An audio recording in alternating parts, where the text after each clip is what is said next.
한 목소리 봉독합니다. 시작. 안식일 이튿날 곧 너희가 요제로 곡식단을 가져온 날부터 세어서 7 안식일의 수요를 채우고 7 안식일 이튿날까지 합하여 50일을 계수하여 새 소제를 여호와께 드리되.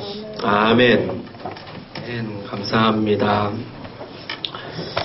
자, 오늘 맥추절인데요. 같이 한번 또 정리해 보겠습니다. 이스라엘은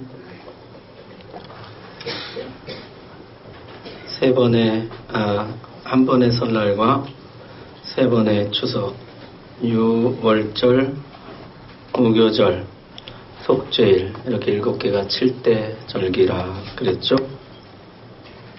자, 설날은 나팔절이라 부르고요. 추석은 보리 추수하는 초실절, 밀 추수하는 맥추절, 과일 저장해서 저장하는 수장절, 거기에다가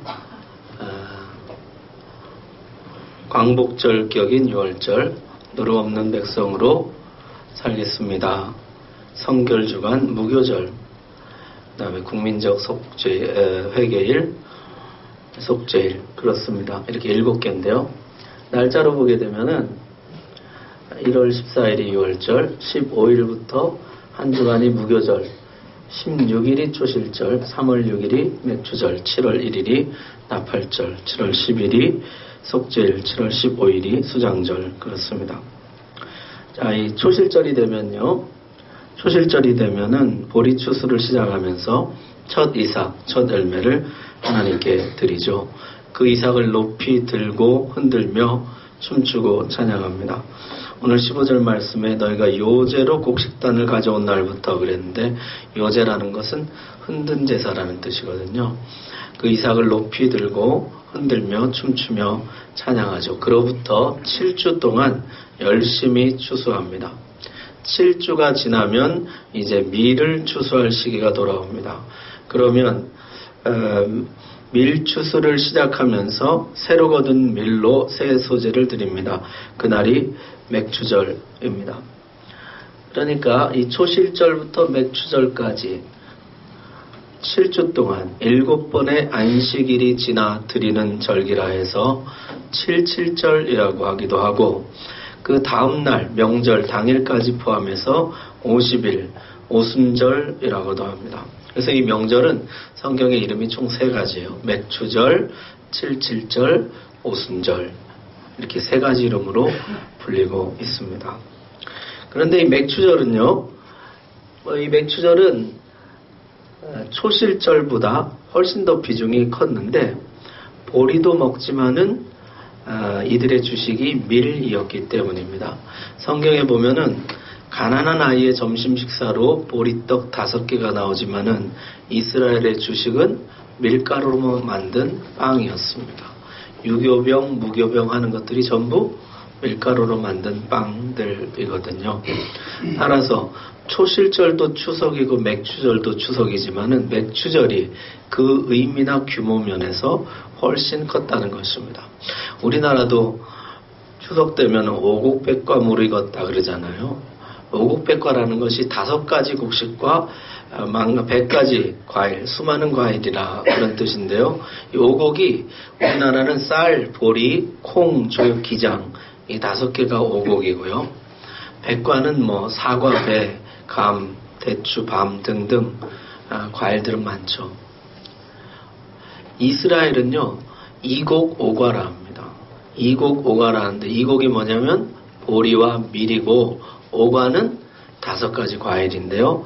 포도, 무화과, 석류, 올리브, 대추, 야자, 이렇게 5가지, 이렇게 7가지 작물이 이스라엘의 주요 작물입니다. 오곡백과라고 해도 쌀이 가장 주요한 작물인 것처럼 이스라엘도 이곡오과지만은 밀이 가장 주요한 작물이었습니다. 그래서 맥추절이 더 큰 추석이었다는 것이죠. 우리도 추석에 추석 비밀화해서 새 옷을 해주는데, 이스라엘도 맥추절에는 좋은 옷을 입습니다. 여자들은 대부분 하얀 드레스를 입고 머리에는 화관을 씁니다. 가족들이 모여서 잔치를 하면서 맛있는 음식을 먹고 장기자랑을 하고 노래하고 춤추며 명절을 즐깁니다. 그런데 여러분, 이 명절 이름이 77절 오순절 이런 명칭이 좀 우습지 않으세요? 무슨 명절 이름이 7 곱하기 7, 77절 50일 지나서 오순절, 이게 좀 유치한 것 같기도 하고 무슨 이름이 그런가 그런 생각이 드는데요. 성경에도 보니까 맥추절이라는 표현은 한 번만 나오고 항상 구약에서는 77절이라고 나오고 신약에서는 오순절이라고 나옵니다. 성경 원어에도 보니까요, 이 명절이 샤부옷이라 나오는데 이게 7주간의 절기라는 뜻이에요. 샤부아가 한 주 이런 뜻인데 샤부옷은 복수거든요. 그러니까 이 명절은 7절기가 그렇게 중요하다는 것이죠. 이스라엘 사람들은 이 기간을 운명의 7주라고 부릅니다. 이 7주가요, 북서풍과 남동풍이 부는 기간입니다. 북서풍이 이게 위에서 불어온 찬바람이에요. 북서풍이 불면은 밀농사가 잘 됩니다. 밀 이삭이 잘 연글어서 수확이 많아지게 되죠.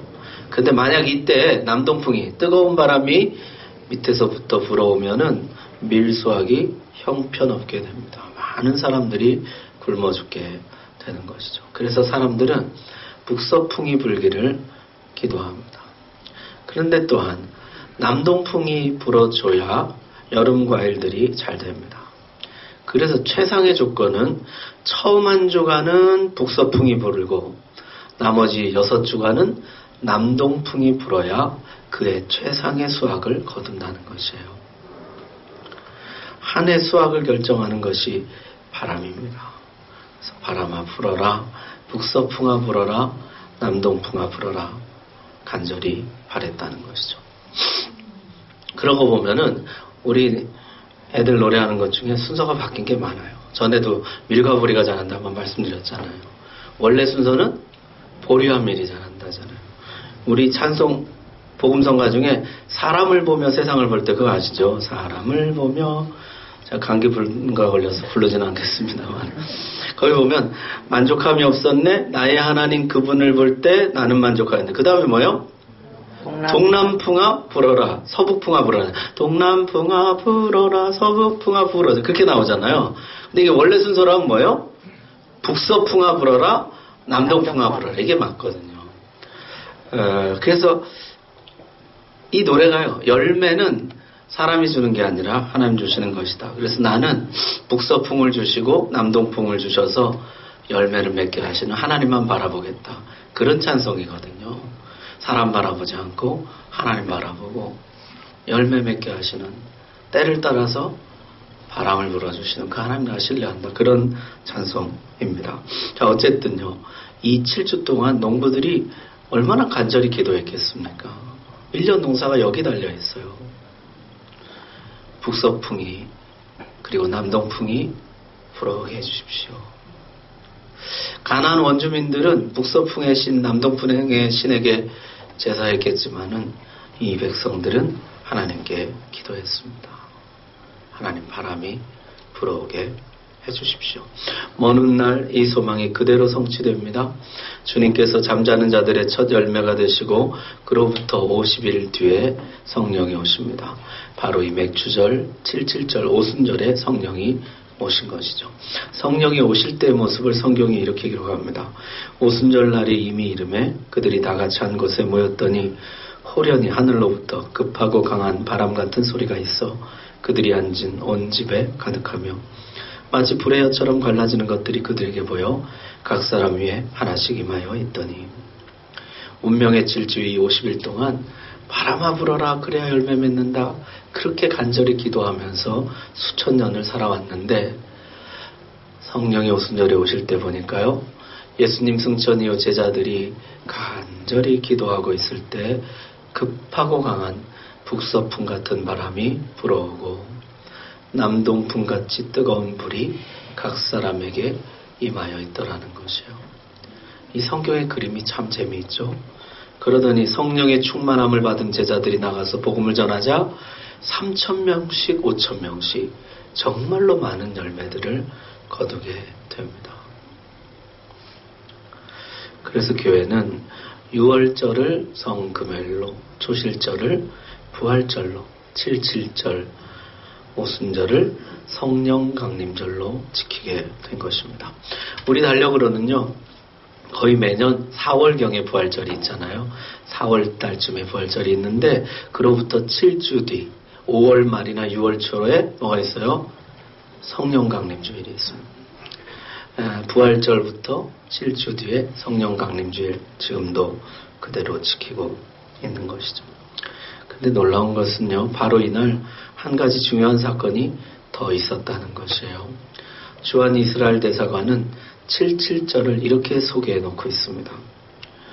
유대인들의 종교력 중 6월절부터 시작되는 3대 예루살렘 순례축제 중 마지막 절기로서 7.7절 또는 오순절이라고 번역되는 샤부옷은 히브리어로 이집트에서 탈출한 고대 이스라엘인들이 시내산에 도달할 때까지의 7주간을 가리킨다. 이 산에서 모세가 십계명과 토라를 받았다고 해서 유대인들은 샤부옷은 토라를 받은 것을 기념하는 날이기도 하다. 6월절로부터 7주 후인 샤부옷은 보리추수의 끝이자 밀추수를 시작하는 할 즈음의 시기이다.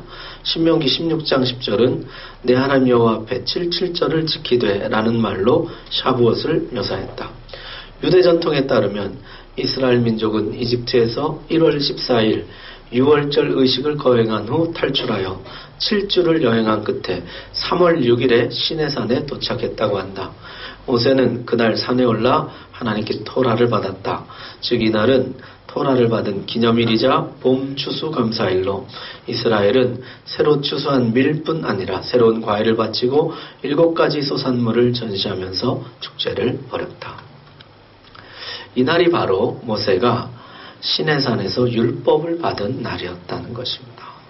출애굽한 백성이 출애굽해서 시내산까지 오는데 7주가 걸렸고 시내산에서 3월 6일에 모세가 올라가 율법, 십계명을 비롯한 율법 토라를 받고 하나님과 언약을 맺은 날이라는 것이에요. 세계가 다 내게 속하였나니 너희가 내 말을 잘 듣고 내 언약을 지키면 너희는 모든 민족 중에서 내 소유가 되겠고 너희가 내게 대하여 제사장 나라가 되며 거룩한 백성이 되리라. 하나님과 이스라엘이 언약을 맺은 내용입니다. 너희가 이 율법을 잘 지키면 너희는 내 소유, 내 백성이 될 것이다. 우리가 율법대로 살겠습니다. 하나님 백성이 되겠습니다. 하나님은 우리 하나님이 되어주십시오. 하나님과 이스라엘 사이에 언약을 맺었다는 것이죠. 이날 성령이 임함으로 신약교회가 탄생한 것처럼 이날 율법을 받으면서 구약교회, 하나님의 백성 공동체가 시작되었다는 것입니다. 율법을 주신 바로 그날 성령을 주셨다는 것이죠. 이제 구약교회를 이끌어가는 기관차는 율법입니다. 이 율법대로 살면 많은 열매를 거두게 됩니다. 성읍에서도 복을 받고 들에서도 복을 받고 광주리와 떡반죽 그릇이 복을 받고 들어와도 복을 받고 나가도 복을 받고 많은 열매 풍성한 삶을 살게 됩니다. 그런데 실제는 어떠했을까요? 예수님이 저주하셨던 무화과 나무처럼 이스라엘은 열매 없는 삶을 살다가 끝내 약속의 땅에서 쫓겨나게 됩니다. 아니 나중에 보면요 이런 일까지 있었어요. 아이들이 율법이 있다는 사실도 잊어버리고 살다가 성전을 수리하면서 율법책을 발견합니다. 그리고 그 율법책을 읽고 이런 법이 있었느냐 하나님 앞에 회개하는 일이 일어나게 되죠.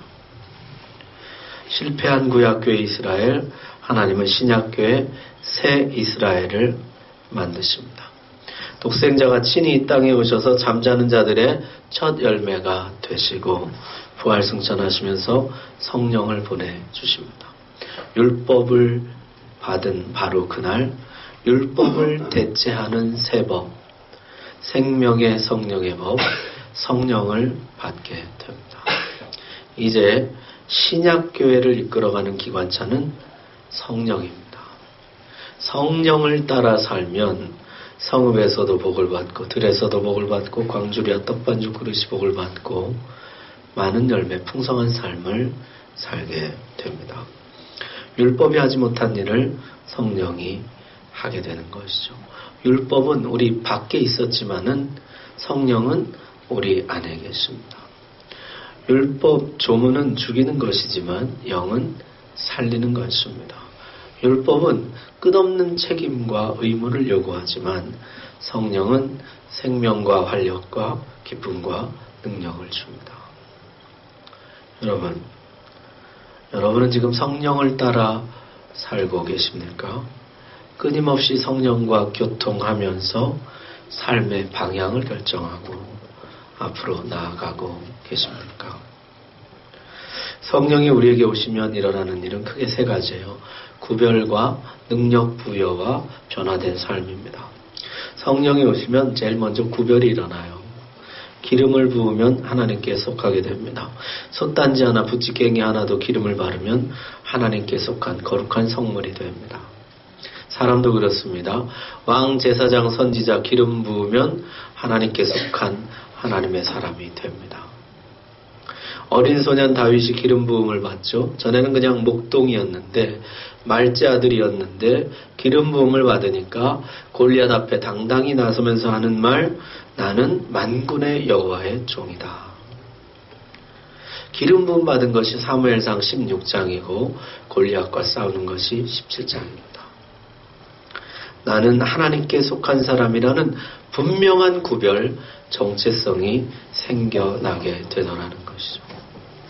그래서 성령 충만하면 할수록 더 구별이 뚜렷해지고 정체성이 더 분명해집니다. 나는 하나님의 사람이다.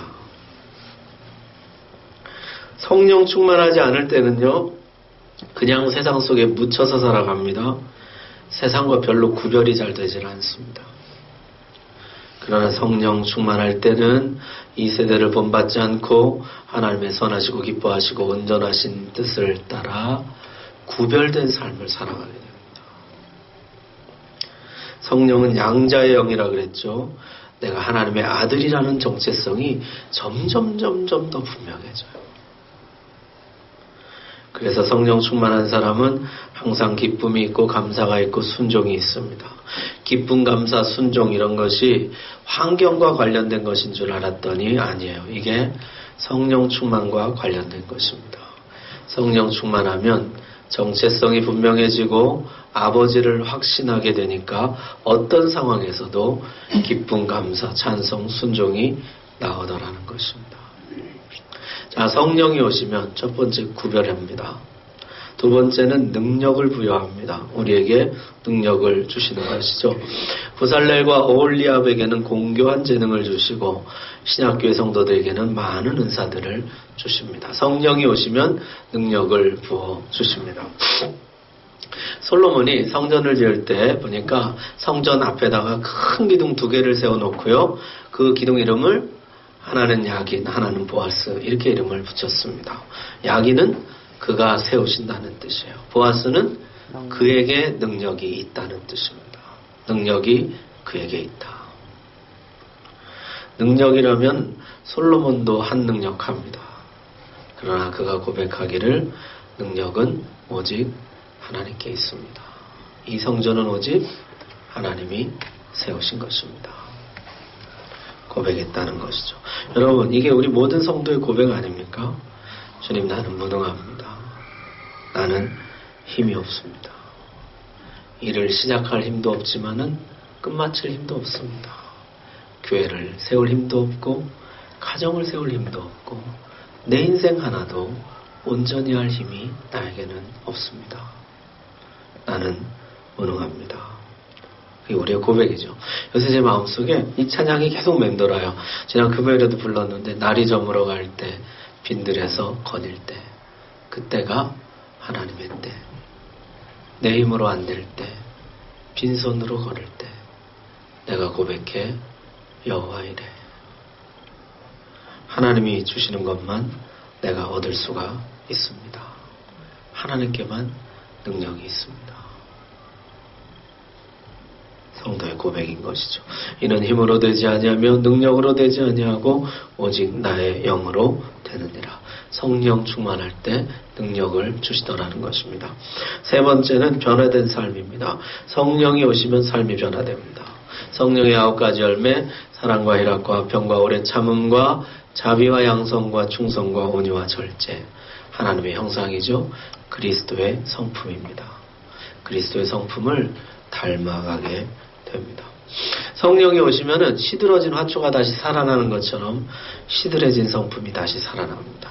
내 안에 잃어버렸던 그리스도의 형상이 다시 빛을 발하게 됩니다. 그리스도의 성품들이 다시 내 안에 하나하나 다 살아나게 되는 것이죠. 여러분, 다시 한번 여쭤보겠습니다. 여러분은 지금 성령을 따라 살고 계십니까? 구별, 능력 부여, 변화된 삶, 성령을 따르는 증거들이 여러분 삶에는 지금 나타나고 있습니까? 성령을 따라 살아가는 삶 되시기를 주의 이름으로 축복합니다. 자, 오늘 말씀에 한 가지 더 주의사항을 주고 있는데요. 22절 보십시오. 22절. 우리 같이 한번 읽겠습니다. 시작. 너희 땅에 곡물을 벨 때 반 모퉁이까지 다 베지 말며 떨어진 것을 줍지 말고 그것을 가난한 자와 거류민을 위하여 남겨두라. 나는 너희의 하나님 여호와이니라. 아멘. 자비의 추수법이라고 불리우는 이 말씀은 가난한 자들, 논밭이 없는 자들을 위해서 추수할 때 모퉁이까지 싹 빼지 말고 떨어진 것을 줍지 말고 약자들을 위해서 남겨두라. 그렇게 말씀합니다. 신약 성경도 똑같이 말씀해요. 하나님 아버지 앞에서 정결하고 더러움이 없는 경건은 곧 구와 과부를 그 환난 중에 돌보고 또 자기를 지켜 세속에 물들지 아니하는 그것이니라. 참 경건은 가난한 자, 약자를 돌아보는 것이라. 그렇게 말씀합니다. 저는 이 말씀을 육의 양식뿐 아니라 영의 양식에 적용해도 좋다고 생각합니다. 은혜를 받지 못한 사람들, 말씀을 받지 못한 사람들, 저들에게도 네가 받은 은혜, 말씀을 나누어 주라. 말씀을 먹지 못한 기갈에 시달리는 영혼들, 약자들, 저들을 돌보아 주라 말씀합니다. 이스라엘 사람들은요, 이 오순절에 맥주절에는요, 룻기를 읽습니다. 이 자비의 추수법으로 하나님이 룻과 나오미를 먹이시고 회복시킨 이야기죠. 모든 것을 다 잃어버렸던 이 사람이 이스라엘 최고의 명문 가문이 되고 다윗 왕의 조상이 됩니다. 거기에 보면요, 이 자비의 추수법을 넘치도록 실천한 사람이 나옵니다. 그 사람이 보아스라는 사람이에요. 이 사람이요, 추수할 때 자기 종들에게 이렇게 명령합니다. 자비의 법을 따라서 추수하는 것은 말할 것도 없고, 남겨두고 줍지 않는 것, 그건 말할 것도 없고, 어떻게 하라는 거예요? 너희가 추수한 곡식에서 조금씩 뽑아서 땅에 뿌리라. 가난한 자들이 와서 마음껏 주워갈 수 있도록 추수한 것 중에서 땅에 던지고 뿌리라는 것이에요. 오늘 성경 우리에게 요구합니다. 네 삶에도 룻의 이야기가 계속되게 하라. 너의 삶에도 네가 나누어준 말씀, 네가 나누어준 은혜를 받고 회복되는 사람들이야. 살아나는 사람들이야. 정말 어려웠는데 믿음의 명문 가문이 되고 믿음의 조상이 되고 그런 사람들의 이야기가 네 삶에도 이어지게 하라. 제가 어려서 신문 배달을 했어요. 초등학교 4학년부터 중학교 1학년까지 했는데요. 그때 신문 한 달 구독료가 2,700원이었습니다. 근데 제가 신문 배달할 때 보니까 제값 내고 보는 사람이 그렇게 많지 않아요. 대부분은요, 2,500원, 2,300원, 2,200원, 2,000원, 1,800원, 1,500원, 1,200원, 심지어 1,000원, 700원, 800원 내고 보는 사람들까지 있었어요. 신문사는요, 어차피 신문 찍어내는 것이니까, 또 보급소는 어차피 정해진 양이 오는 것이니까요. 그냥 7, 800원 내는 사람들에게도 다른 사람들에게는 말하지 말라. 그리고 신문을 배달해주곤 했습니다. 제가 참 감동받은 사람들이 있는데요. 이 사람들은 3,000원을 줘요. 3,000원을 주면서 2,700원 신문값 내고 나머지는 학생 용돈 하라. 그러고 준 사람들이 몇 사람 있었어요. 제가 그때 다짐했습니다. 나도 나중에 1,000원 내는 사람 되지 말고 3,000원 내는 사람 돼야지. 목사가 되면서 기도가 더 확장되었습니다. 하나님, 더 주는 사람이 되게 해주십시오. 말씀을 더 주고 은혜를 더 주고 넘치도록 주어서 가난한 사람들까지 다 먹고 남을 수 있도록 주는 사람이 되게 해 주십시오. 여러분, 오늘 하나님 말씀하십니다. 추수의 날에, 내 인생 가장 풍성한 날에 가난한 자들 잊지 말라. 내 삶의 오순절에 성령을 충만하게 받은 날, 은혜를 충만하게 받은 날, 영원히 궁핍한 사람들이 내 주변에 있음을 잊지 말라. 저들에게 룻기의 이야기가 이어지게 하라. 주님, 제 평생에 저의 맥주절, 77절, 오순절을 주님께 올려드리면서 제 삶의 아름다운 오순절 이야기가, 룻기의 이야기가 계속해서 이어지게 해 주옵소서. 오늘 말씀 여러분의 말씀으로 받으시길 바랍니다. 기도하겠습니다.